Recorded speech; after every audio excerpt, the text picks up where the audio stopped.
Early this morning, LSU via press release did announce that defensive end Ray Parker has been suspended indefinitely from the team for a violation of team rules.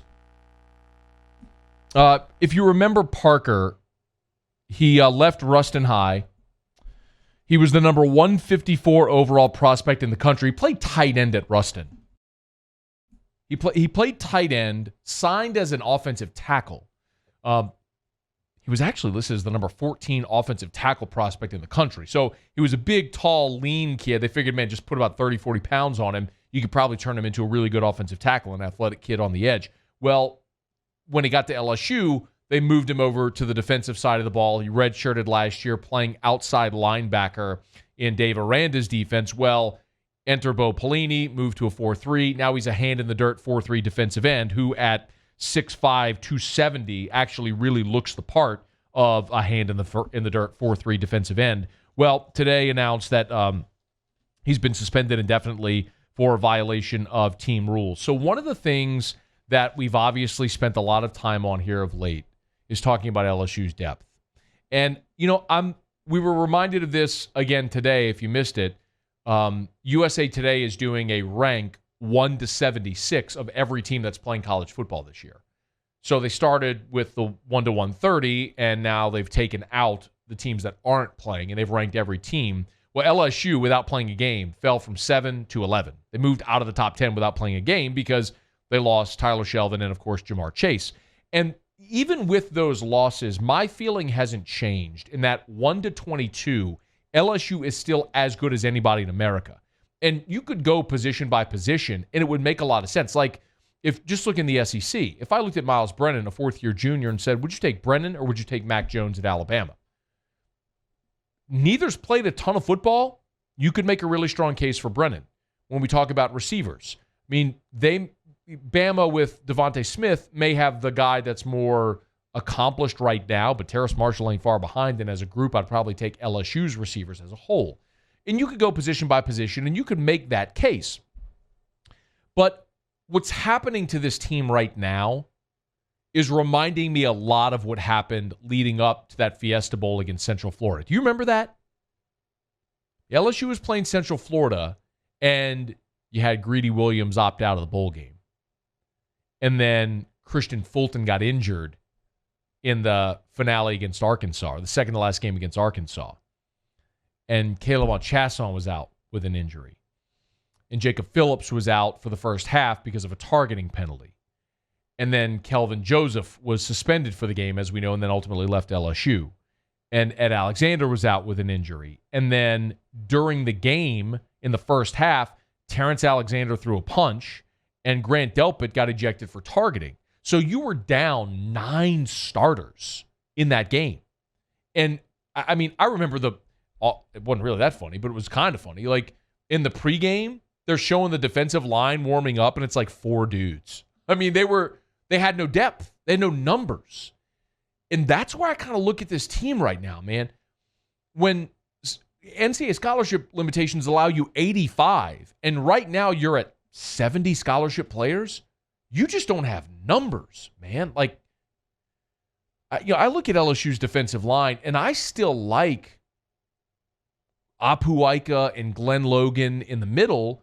You know, Logan's a senior who's played a lot of football for you, and Ika is, a rising sophomore who got a chance to play a lot last year as a freshman. Don't get me wrong. I would love it if you had Tyler Shelvin and Glenn Logan, a couple of seniors, right, or fourth-year junior and a senior on the interior of your line, backed up by Apu Ika, and you throw in a Joseph Evans or a Nelson Jenkins or whatever the case may be, and then you run in that wave of freshmen and newcomers.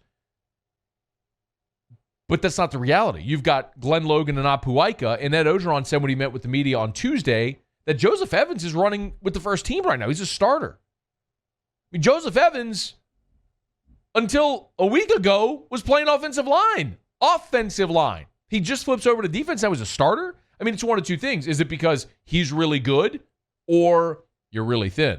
The truth probably lies somewhere in between. He's playing well, but you really need him to play well. I mean, look, I went and totaled this up, y'all. On the defensive line, among its interior players, if you look at Logan, Ika, Jenkins, Evans, and then the freshmen, Guillory, Gay, or Guillory, Roy, Juco, Ali Gay, Taylor, the other freshman, and then Jarrell Cherry, who's there at defensive tackle as well. All of those players totaled 44 tackles a year ago. LSU's returning interior players have combined 44 tackles. Glenn Logan had 20, Apu Ika had 17, Joseph Evans actually had 7 a year ago. Jarrell Cherry didn't make a tackle, Nelson Jenkins none, then you got the JUCO players and the freshmen. You just don't have any, you have no experience, you have no depth. That's the problem right now. I'm super hopeful, y'all. Like, I'm very, and I still think even with those issues, you're good enough to win the 6 games that we all know are layups. They're going to beat Mississippi State. They're going to blow out Missouri and Vanderbilt, and they're going to beat Ole Miss, and they're going to beat Arkansas. Like, all that's a given. The thing that I look at are those 4 games that we all know. Road games against Auburn, A&M, Florida, and then the home game against Bama. And it's fair to look and say, do you have enough bodies in the grind of a 10-game season to withstand whatever attrition will inevitably come and still beat those teams? And I don't know the answer to that question. I mean, I'm not sitting there trying to tell you Ray Parker was going to play a massive role for this team. But Tyler Shelvin, gone. Neil Farrell opts out. Justin Thomas transfers. TK McClendon. That's 4 bodies, like 4 scholarship players at one position that you no longer have on the roster as an option. That's a problem. And now there's another one with Ray Parker suspended indefinitely. We'll see if they, if at some point he can get back in the good graces and is reinstated. But for now, they're without another defensive lineman. On the flip side, LSU did add a cornerback. Now, if you remember, back on September 1, Ed Ogeron floated this carrot out there. Yes, we're always looking for players. We're looking at players right now, obviously. We have some needs. We had a needed cornerback. But that was the only initial that we have. In order for us to sign people, we have to have initials. So that was the last initial scholarship that we have. And we're looking for a cornerback. And I think we're going to use it on a cornerback, and it should be happening soon. And they got their guy. And by the way, LOL at the Big Ten. I was forwarded so many links from Big Ten writers who thought that was Ed Ogeron, going after Sean Wade, the All-America from Ohio State, which clearly was never going to happen. But instead, Darren Evans is a guy who went to Glen Oaks. Really interesting story. I read about some of his backstory at Tiger Details.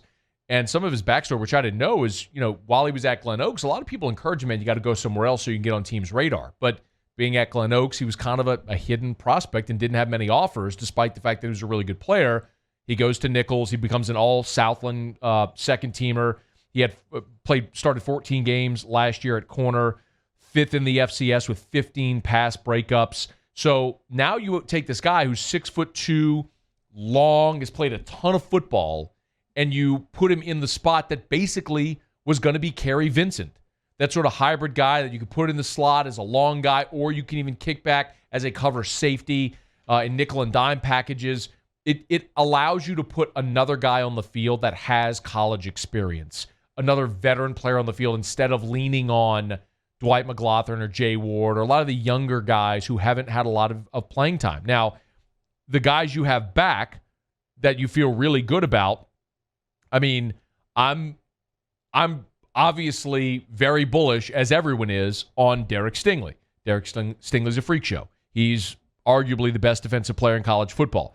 Cordell Flott last year played a ton of football and was spectacular in the time he got. I don't know if you saw this, but earlier today, Pro Football Focus, their college edition, put out a year ago in the SEC, the lowest completion percentage against. It wasn't Derek Stingley. He was second. Trayvon Diggs was third. Christian Fulton, by the way, was fourth. Number 1 in the SEC a year ago in completion percentage against. How about Cordell Flott? Cordell Flott, 32%. Opponents only completed 32% of their passes against Cordell Flott. Stingley was at 38%. Now, Stingley played a lot more than Flott, obviously, but still, it shows he belongs. And the coaches know that Cordell Flott belongs. So I like Stingley and Flott as your boundary corners. Ricks is going to play a ton, as Ed Ogeron has said, but now you add some depth, some experience depth with Darren Evans coming into that defensive backfield as well that could play both corner or safety and, kind of replace Kerry Vincent in that role that he would have filled this year. Hey, thanks so much for watching. Please leave your comments. I love to interact, and be sure to hit the red subscribe button below.